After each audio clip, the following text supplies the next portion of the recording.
Magandang umaga guys, nandito tayo ngayon sa San Andres, Manila at tayo ay maglalakbay, travel tayo papunta ng Pasay at pupunta tayo sa HPG office. Okay, lakbay tayo. Ang natatanaw natin sa taas natin, yan ay Skyway. So, yan yung nag-uugnay ng NLEX at ng SLEX. So dito tayo sa Osmeña Highway. Dire-diretso lang tayo dito. Dito tayo sa Osmeña. So diretso lang tayo dito sa Osmeña. Oops. Biglang humarang ang bus. So belo tayo dito sa likod na bahagi. So diretso lang tayo dito sa Osmeña. Manila, Pasay yung travel natin ngayon at motor yung ating gamit at maluwag yung daan. 7 pa lang ng umaga. So maganda pa mag-travel pag ganito, mabilis tayo makakarating nito sa Pasay. Ang HPG office ay katabi ng Pasay LTO at katapat din siya ng airport. So maganda yung daan ngayon, konti pa lang ang sasakyan. Salamat sa mga nanonood sa ating channel, mga sumusuporta. Sa mga nag-review, ayan, may mga tips nawa kayo na napupulot. So green light ang Pablo Ocampo at Zubel Rojas, magkasunod lang yung street na yan. So tuloy tayo. Yung taas nating bahagi ay Skyway yan, southbound ang ating nilalakbay at diretso lang tayo nito hanggang makakarating tayo ng Magallanes. At doon sa Magallanes tayo ay kakanan naman ng EDSA. At pagkana natin, nakayat lang tayo ng flyover ng EDSA tramo at tuloy-tuloy na ulit yun hanggang sa mararating natin yung Andrews Avenue, Airport Road at malapit na yung ating destination. So maluwag pa rin naman yung mga daan ngayon, left and right, maayos pa, maluwag. Dito lang may nagbi-build up ng konting traffic dito sa Buendia na to. So gawin tayo dito sa pinaka gilid.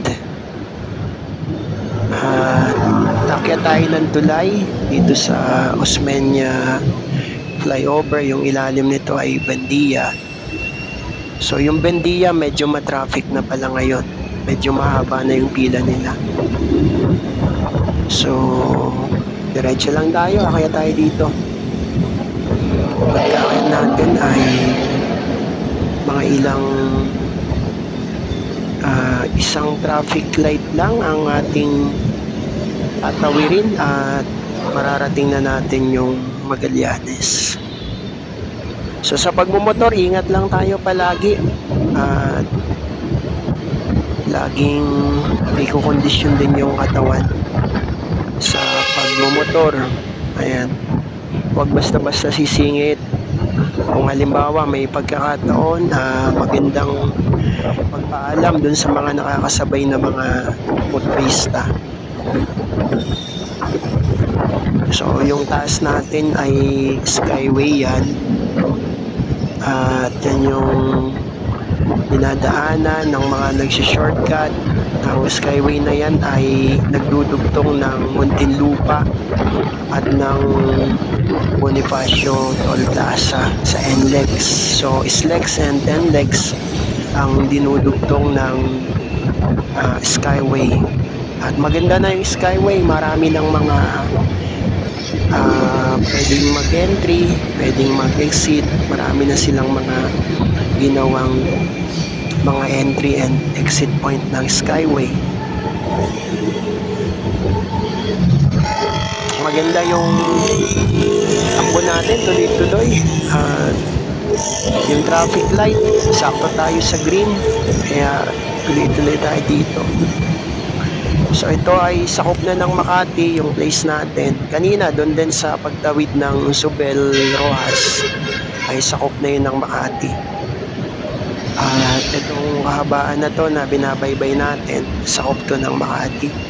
So gagawi tayo dito sa kanan kasi ang EDSA Magallanes na dadaanan natin ay nasa gawing kanan.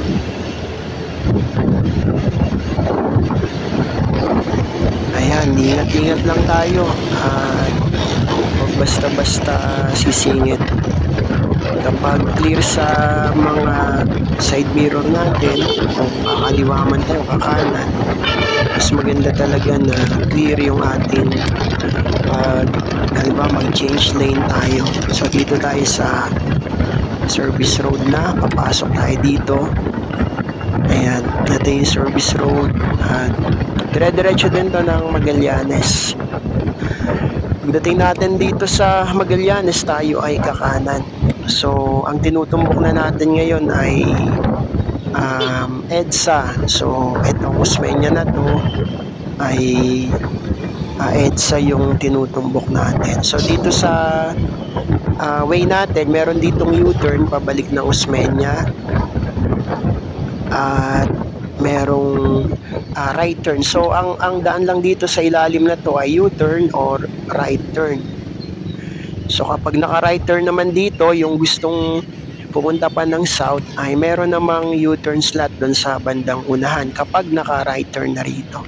So tayo ay diretso. Kapag naka kanan tayo dito, diretso tayo. At babaybayin natin tong EDSA na papunta ng Pasay, Baclaran, MOA. Pero hindi tayo doon diretso kasi gagawi tayo sa kaliwa at yung flyover ng EDSA Tramo, Aurora, doon tayo dadaan. So nagpipick up ng pasahero doon sa bandang yun, kaya gumilid tayo ng konti. So mabilis yung ating lakbay, yung travel natin. Time check natin 7 minutes, nandito na tayo sa Magallanes. At tuloy-tuloy naman.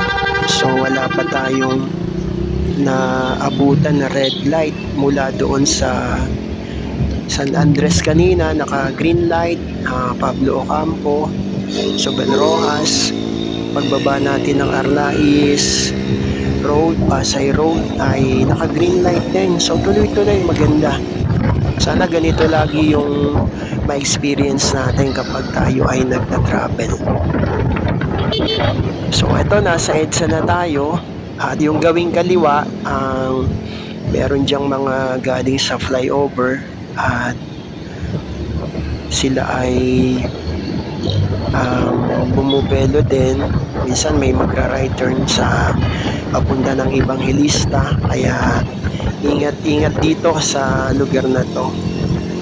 So dito tayo sa bandang kaliwa at diretsahin lang natin to. So maluwag pa rin yung kalsada.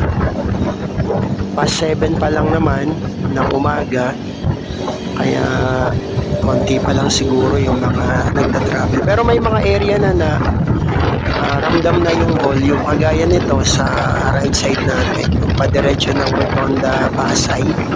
So matraffic na rin sila dyan. Parang kanina doon sa Buendia, Osmeña, matraffic na rin sila doon. So tuloy tayo dito at pag-akyat natin, pababa naman tayo ng Tramo, Pasay, o minsan ang tawag ay Aurora. Sakop na to ng Pasay. So yung dinaanan natin kanina ay Manila, Makati, ngayon ay nasa Pasay na tayo. So itong daan naman na to ay may binuksan din ditong entry ng Skyway papunta ng MOA, papunta ng Cavite. So nandito sa left lane yon, kaya gagawin tayo dito sa kanan. Maraming mga nagmumotor at talagang maluwag pa pag ganitong oras. So ang layunin natin papunta ng HPG ay mag-a-apply tayo ng clearance para sa change name nitong motorcycle na ginagamit ng ating kasama ng minamahal kong nag-iisang misis. Ayan. So yung taas na yan yung ginawang entry ng Skyway papunta ng MOA, papunta ng Cavite. Okay, so ito ay Pasay, sakop na ng Pasay. Itong binabaybay natin na Tramo Street. At yung dulo nito ay sakop na siya ng airport. So yung airport ay malawak at nagkakadugtong-dugtong lang naman yan. Yung mga terminal ng airport. So may terminal 3, 1, 2. So halos magkakadikit naman yan.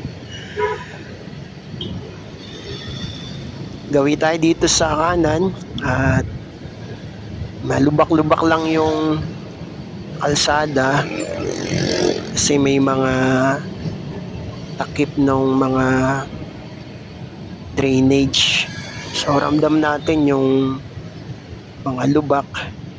So kapag ganito ay mag-slow down tayo para hindi mapersa yung gulong sa mga biglaang lubak. Pagdating natin dito sa unahan ay kakanan tayo. So ito naman ay Andrews Avenue, yung kakananan natin.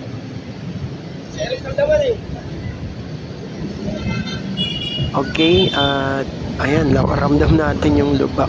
So yung mga nandun sa left side ay papunta yun ng BGC, papunta ng South, papunta ng Terminal 3. So dito tayo. Ito yung way papunta ng Baclaran. Andrews Avenue.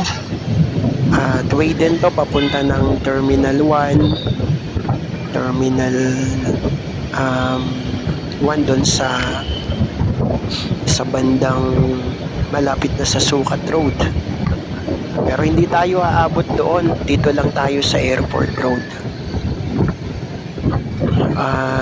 Talagang mangha tayo ngayon na mabilis ang takbo. So wala tayong may nadaanan tayong naka-red light dito sa kanto ng Tramo at Andrews Avenue, pero may way naman na kahit naka-red light doon ay allowed na mag-right turn kapag yung nasa kaliwang bahagi natin ay naka-go sila. So right turn with caution yung nakalagay doon. Okay, so ito, nandito na tayo sa Airport Road at malapit na tayo sa ating destination. Ang HPG, dyan sa mga may schedule kayo na kukuha kayo ng clearance dito sa HPG, ay ito yung malapit na HPG office sa Manila. Dito sila nakalocate sa Pasay. Katabi lang sila ng Pasay LTO at katapat lang sila ng airport. Nasa Airport Road lang yung kanilang location. So dito sa bandang unahan, ayun, malapit na. At papasok tayo dito sa gawing kanan at bandang unahan pa at makikita natin yung HPG. So kung meron kayong kukuning clearance, kukuha kayo ng clearance sa HPG, kung taga Manila kayo, dito yung pinakamalapit sa HPG Pasay. Okay, malapit na tayo sa ating destination. Dito sa bandang unahan, kanan tayo. Ito. So ito yung HPG office at dito kumukuha ng clearance ng HPG. At tayo ay nagpapasalamat sa Diyos. 15 minutes lang yung ating travel at nandito na tayo sa HPG office. So maraming salamat at pagpalain tayong lahat ng ating Panginoong Diyos.